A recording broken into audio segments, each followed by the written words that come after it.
the leaders of the world. Yeah, welcome to the charity episode of Blue Space. We will speak out loudly and with force.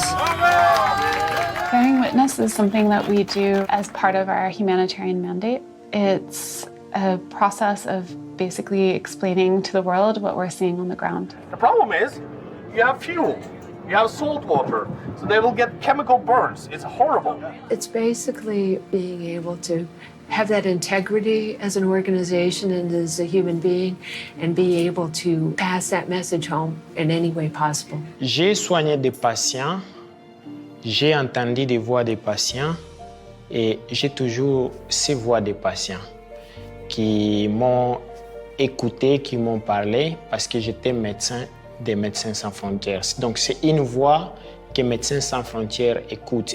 Ce n'est pas ma voix, mais c'est la voix des patients et des communautés que j'ai entendues. We're able to use our experience and what we're seeing to explain the context and to explain the implications of what's happening. And it's really important that we're able to then tell that story. It's about speaking out. It's about saying that this is wrong.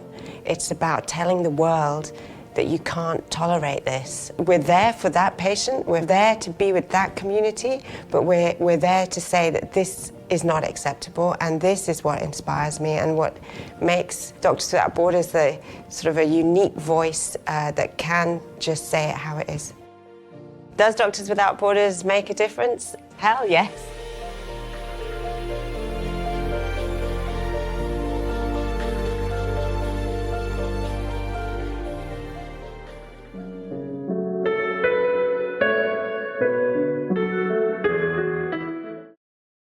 Human interaction is so much better. It brings a closer connection. It brings you into the world, and you can also see feelings and get opinions on your work. I agree. And it becomes very singular, everything. Like you said, when everything looks alike or it sounds alike or it's the same text that you can see everywhere else. That's like not even educational. It's not something that we learn from, and eventually we become copycats. We become like very anonymous and very... We become robots. Exactly. We become AI.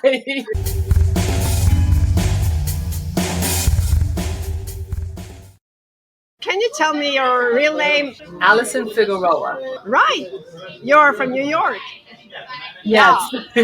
I'm from New York, but I live in Maryland. Right. Yes, I have lots of memories from New York City. I do blogs, currently writing a book for myself because my dream and goal is to become a published author and just do that, as much as I can. So I've done books for others. All right. Like a proofreader or ghostwriter. And design, like for publishing. Oh, yeah. That's nice. Multi-artists, right? Yes.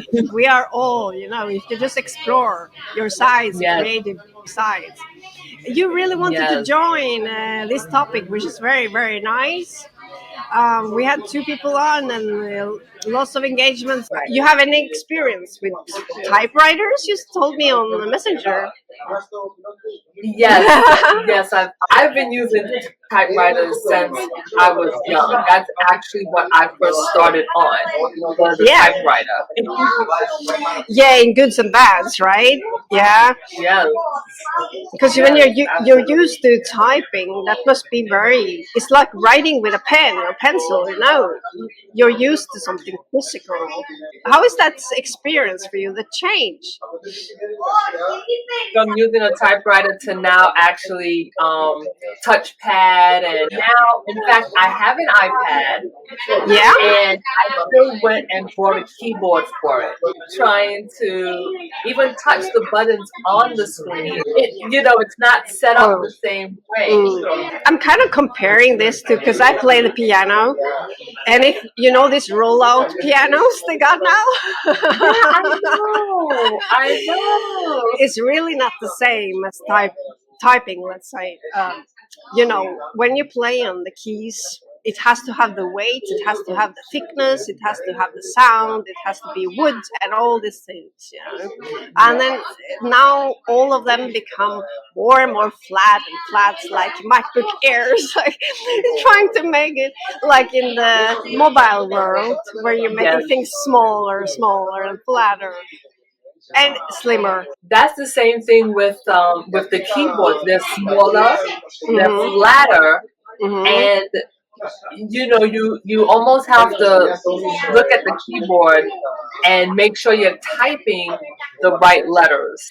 Well, I mean, when you are a creative person, it's a part of a practice, You kind of form your creativity from how you shape when you do things. It's like when you work with ceramics or you work with painting. You need the pencil, you need the canvas, How is it though transferring to your text? Is it becoming the same level of quality you feel, or that has changed also because with a typewriter you use paper, and you also actually had to have a strip of white tape, and then it modernized to where you had the backspace button. It was a ribbon in the typewriter with ink, and then one with white. Yeah. And you ran out of that white, the tape with the white.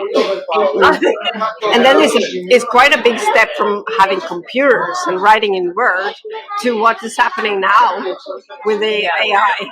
For you, are you going to use more of the newer technology, or will you stick to your typing as you're used to, even if you use computers? I'm sticking to my typing. That it's now trying to think for you. That's the one part that is not something I want to get into. I like, as a writer, I like writing. Yeah. I like thinking. I like creating. Like how we're talking now. Yeah. And it will print it out for you. Yeah, exactly. Like the incorrect word. Write me a scene where a cat is swimming across the lake. It might not hear me say the word cat. It might misinterpret it as bat. And then you have this whole story. Oh, wow. Not what you want. It's not so accurate. And right now they're trying to use it in very complicated text and contexts, and history and how to compare things. And that's when it's getting dangerous. It's when it does the mistake there. Small things can fall down a whole empire, and then suddenly you have a totally different story. If it was a historical person, let's say, they might be represented really wrong, for instance. And what are you writing about usually? Is it fiction or? Yeah, my stories are fiction, right? Which is another reason why I'm kind of adamant about AI. Because again, I like to use my imagination. I like to use my verbiage, if you will. Now, AI to me, in a way, the way I would think, if I was going to use AI, I would write my story and then ask AI to proof it, edit it. AI to me, AI would turn my story around, make its own story with it, words or verbiage or tones that I don't use or that I don't want the character to use, edit or ask questions. Well, why did the cat swim across the lake? With AI, you're not going to get that feedback. It's just going to say, okay, let's put it in a boat. Let's just keep it there. And I don't like that. You want to create the atmosphere. You want to create something that you want to describe, into detail. Maybe you even have the imagination of some world that you want some other to come into. Like you say, you describe the human mind very well. Like the human mind is an experience of yourself. And have you tried to compare to other stories you tried with this tool? And how is it, can you see the difference of your stories? Absolutely. Dibbled and dabbled with it with emails. So in all honesty, I think for a business aspect, write a letter, write an email Yeah. or documentation, Mhm. it will professionally make your grammar better to make it sound a little bit cleaner. It doesn't necessarily even structure it. I can imagine that you can get very disappointed when you know that how you want things. That's what being creative is about. You know how you want things before you produce something. Yes, usually you have an idea. The other person that said the same thing that you are saying, creating a new story that could be produced by anyone. That was, yeah, it wasn't theirs, you know. Picking up on what the other person said, it does bring a point that it's not your story. Say like 50 writers put into AI to do it. They're gonna have, to me, it sounds like eventually you're gonna have the same story across the board. It's gonna get to a point where you can say, okay, this person had AI Yeah. write the story. The same that we see about the photos now is like this is What? Yes. produced. Yeah. Yes. They all look the same. Everything is the same. You listen to commercial music, for instance, right? Pop music, let's say. You know when it's mass produced, right? It's the same thing, right? Yeah. You see, this is kind of in the machine going on, and it's not the same as a unique artist that you go to a concert and you know they wrote their own songs. Right. Well, in general, I mean, to each its own. If somebody knows how to use it and they like it, my suggestion as a writer is you want something to be unique and true to you as possible. Yeah. Being a writer, first of all, it's very passionate to you. Whatever you're pulling out, you are taking something from within you and bringing it to the world. And the last thing you want is something else to change what you're really trying to say. Have you read anything about this? Like you have read books that are written with this tool? Yeah, so I actually, the company that I work for, we actually use a software, which, and I applaud that you're trying to have a machine understand and interact with me. But at the end of the day, there's going to be a communication gap, and there's going to be frustration on the human end because it's not understanding us, and it's giving us 5 other things when we only want this one particular answer. Right. So the research, I have read about it. I've seen where other companies implement it, how they plan on implementing it. The one thing in my readings that I'm not seeing are tested results.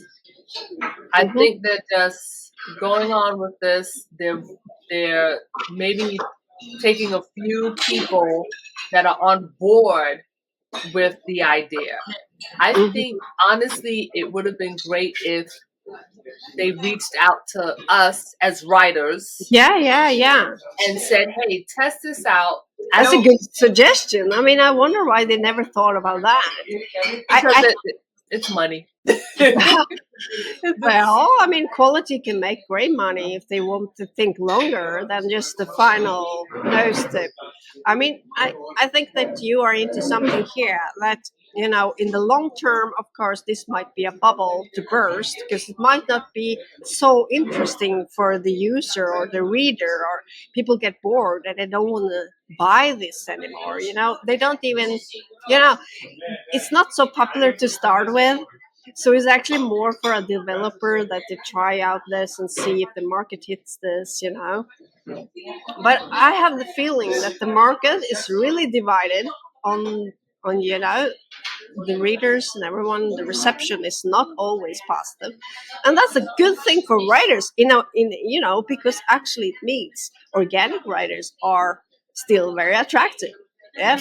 I mean, yeah, for the reader, you know. Yes. And I think that you should just keep writing organic to show them that, you know, we can also be a competitor here.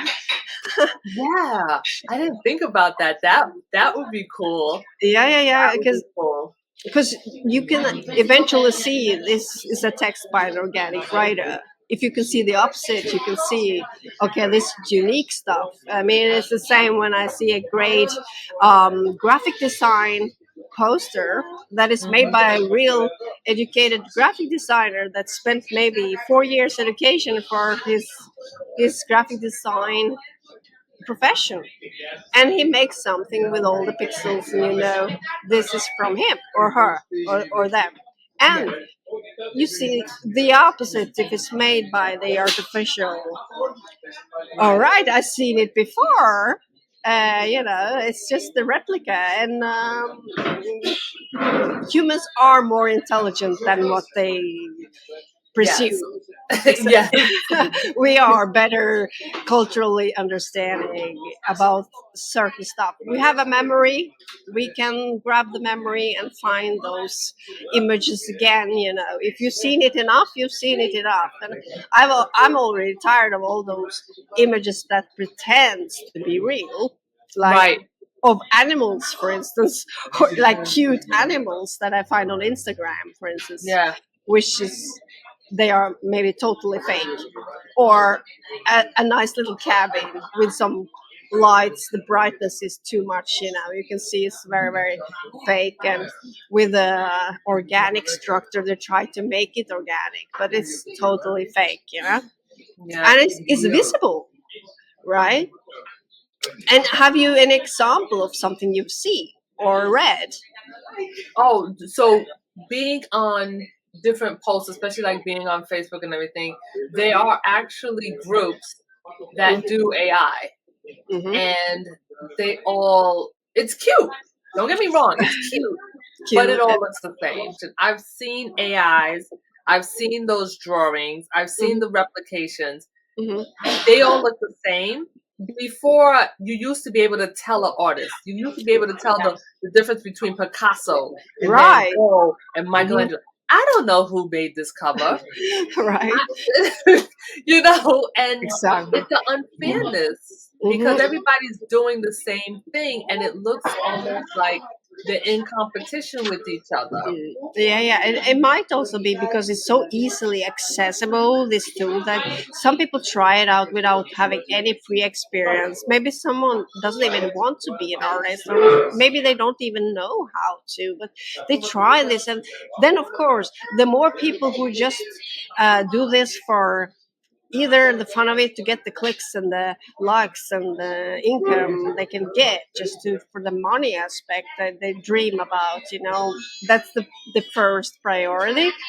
Usually then it becomes the copies that sell the most, that are mostly, you know, used there, and maybe they take the first suggestion that this tool is suggesting without thinking how to adjust this to yourself and make it unique, like you tell it. So of course they become very similar. And that said, like you said, where's the signature? I'd say, yeah. And the signature that you're trying to create, though, in your writings, is it any particular genre? And do you try to express something with that? Well, yeah, actually, in fact, it's more sci-fi. Oh yeah. And what I'm trying to do with my writings is reach the youth. One that I'm particularly working on is about overcoming your fears.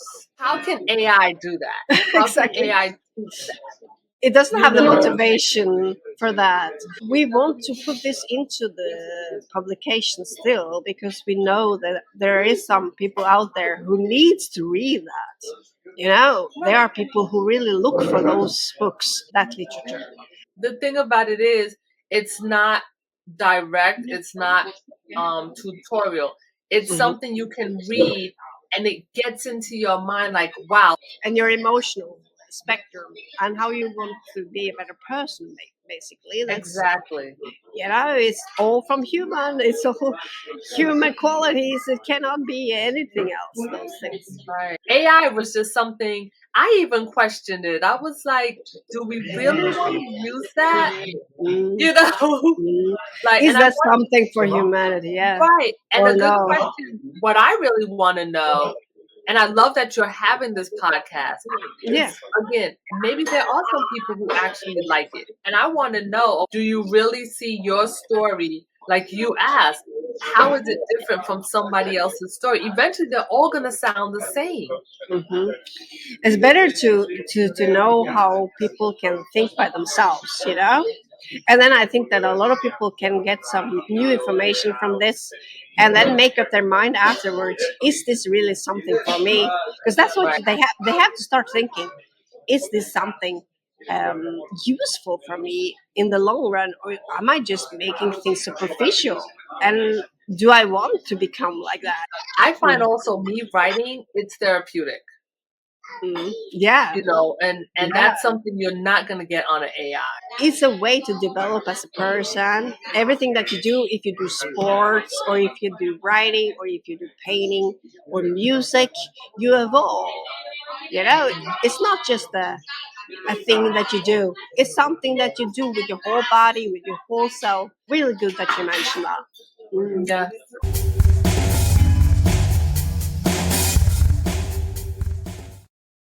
So these episodes, they support Doctors Without Borders. You may wonder why this charity was chosen. It was chosen because of their immediate response. And they also came on top of Charity Watch list of charities with transparency, following the cash report, how much is for the administration, how much for the project, and only 13% for driving the project. Non-political, but also no corruption. That's why we can see also all the reports from them coming to the field, but also getting through the borders in the middle of the crisis. They are on the top of Charity Watch, despite all the tragedies and the losses. With the risk of doing their work, it's really complicated and also very risky. They have some creative works. What they did in Ukraine was, for instance, underground clinics. For instance, in subways areas, use a train. A lot of the money they spend well, the immediate need. When front yards become front lines, at the crossroads of conflict, an epidemic, where there are no hospitals, that's where we operate. Right now, Doctors Without Borders medical teams are operating in some of the most remote and dangerous corners of the world. Your response is critical to our response in places where few others will go. That's where we operate. Doctors Without Borders. Dream of a Country. It turned out very well, if I must say, this glossy layer. Also with the print of the podcast website, one of the items donating MSF, there are some sports jersey and on canvas, which means that whenever you purchase the full price within 48 hours, as it says on the website, I'm going to buy gift cards, which is my way to give back. Is that since I'm not a charity, and since you need register as a charity, and my organization is not, it's not even a non-profit, so meaning I have to do it another way. But there are ways to buy gift cards, meaning I have to calculate each item, and it's very easy. This item costs something around 13-14 euros. You will see in the gallery of the store and the social store online. And then I'm purchasing gift cards from the Norwegian MSF site. And then within 48 hours, you will get the confirmation on email that you purchase your item from the Blue Space. That's why you need to include the email address on any purchase from my social store. There's a link to donate directly. MSF internationally in the US and in the UK on Instagram. I have in bio how to donate. I made a fundraiser there because that was very easy with the sticker to the story. And then of course directly on the caption link for each video and each episode that contain the charity. The social stories throughout the year with this same print. The print's gonna change after a while into something else, art, but this art Dream of a Country is like the side element for these seasons episodes. The YouTube channel, you'll see in the caption the direct link to the charity itself. The reason I didn't make any fundraiser web page is because I don't have any goal to compete or to measure the amount of raise the money, because that money is anyway going directly to the help organization. I don't need to make a list of, that would be only for the motivational. You have top 10 lists of fundraisers online and stuff like that. That's not any point for me to do. Donate directly, hopefully something. Of course, I'm just encouraging to donate through the links. With this project, it's to inform and also to encourage donations, because I think that's a natural part of a social entrepreneurship. I mean, it's more about an informational and how to encourage people to watch that and to look into that. That's a part of the donation as well.